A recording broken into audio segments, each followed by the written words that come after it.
Assalamualaikum, salam Malaysia Madani. Bersama saya Lydia Yusrina Abdul Ilyas dalam Berita Pagi Sarawak, edisi Jumaat 8 Disember.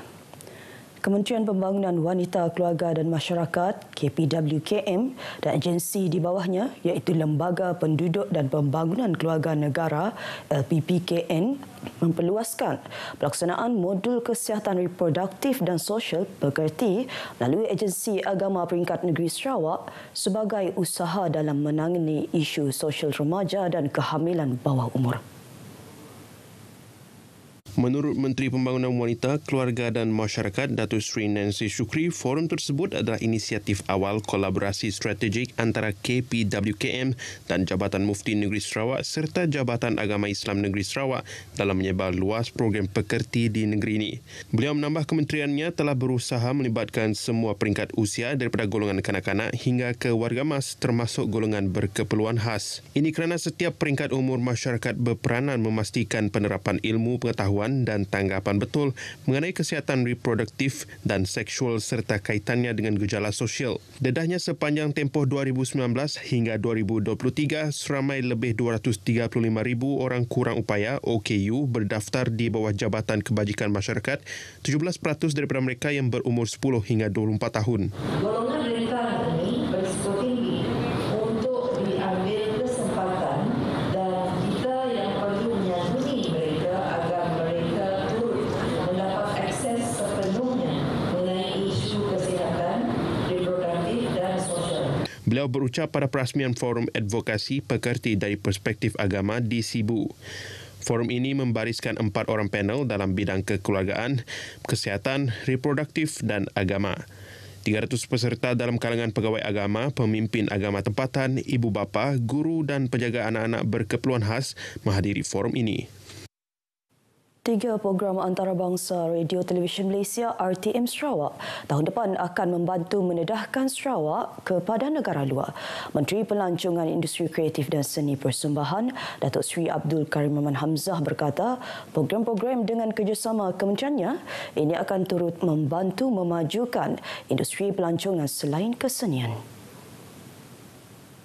Dengan program-program ini, insya-Allah negara-negara yang terlibat mereka akan lebih mengetahui tentang apa yang berlaku di Sarawak, dan selain daripada itu acara-acara yang hendak dipamerkan ataupun diusulkan ia akan menarik minat mereka yang dalam bidang-bidang tertentu. Kemungkinan mereka akan masuk bertanding ataupun terlibat. Beliau menyatakan demikian dalam sidang media selepas menerima kunjungan hormat Pengarah Penyiaran Sarawak Wan Azhan Wan Hamad serta rombongan RTM Sarawak bagi penerangan 5 program utama 2024. 3 program antarabangsa dimaksudkan ialah Bintang Kecil, Bintang P. Ramlee dan Bermukun Serbonio yang melibatkan penyertaan dari Singapura, Brunei Darussalam dan juga Indonesia. 2 program lain juga dijangka memberi kesan iaitu Tok Baskers dan Sape Junior yang terbuka kepada semua rakyat Malaysia. Kesemua program dijangka akan disiarkan secara langsung televisyen dan radio selain saluran media sosial. Expo Craft Asia 2024 yang bakal berlangsung di Pusat Konvensyen Borneo Kuching pada 6 hingga 8 Disember tahun depan dijangka menarik 200 pempamir craft dari 6 negara termasuk Malaysia. Timbalan Menteri Industri Kreatif dan Seni Persembahan Sarawak, Datuk Sinodan Lawan berkata, negara lain yang turut terlibat ialah China, India, Indonesia, Filipina dan Thailand. Expo ini dapat menyelahkan kekayaan warisan Sarawak seperti kraf, seni, peralatan rumah tradisional serta sektor kreatif negeri termasuk filem, muzik dan tarian kepada pasaran antarabangsa. The Expo will adopt a theme, this is new theme, transformation of the craft and creative industry in the digital economy.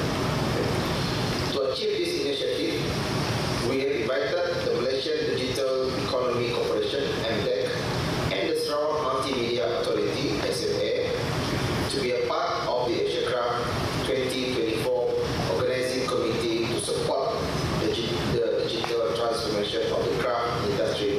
Beliau berkata demikian pada sidang media Craft Asia 2024 di Kuching semalam.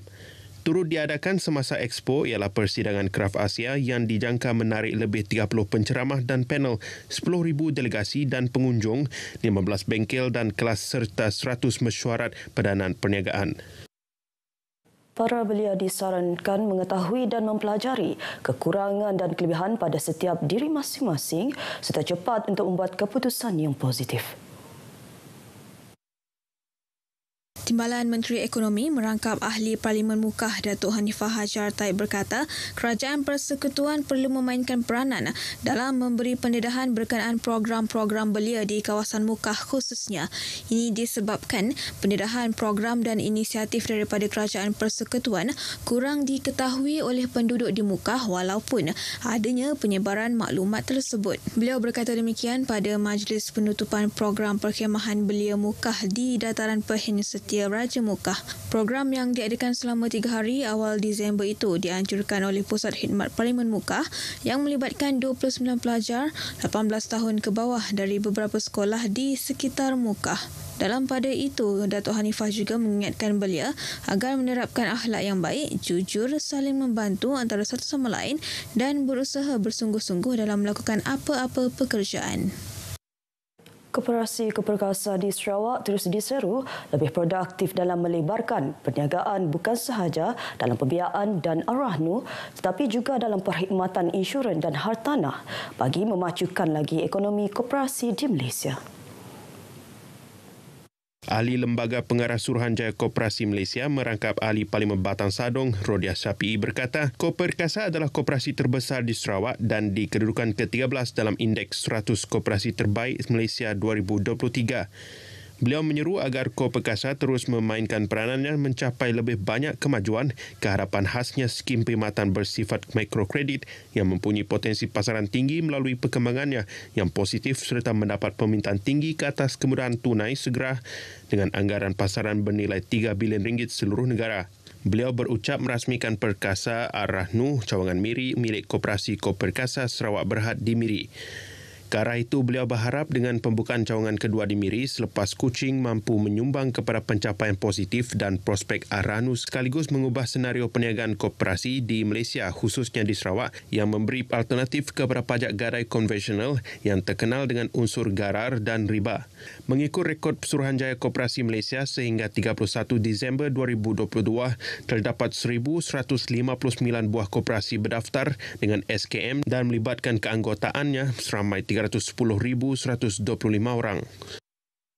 Bermula tahun depan, kira-kira 404 pelajar dari seluruh Sarawak yang melanjutkan pelajaran di Sekolah Berasrama Penuh SBP di semenanjung Malaysia berpeluang menerima penajaan penuh pengajian di bawah program pertukaran pelajar Yayasan Sarawak. Di bawah program pertukaran pelajar Yayasan Sarawak, anak tempatan akan ditaja untuk menyambung pengajian menjurus kepada bidang sains dan matematik serta menyemai minat mereka dalam bidang teknikal serta kejuruteraan.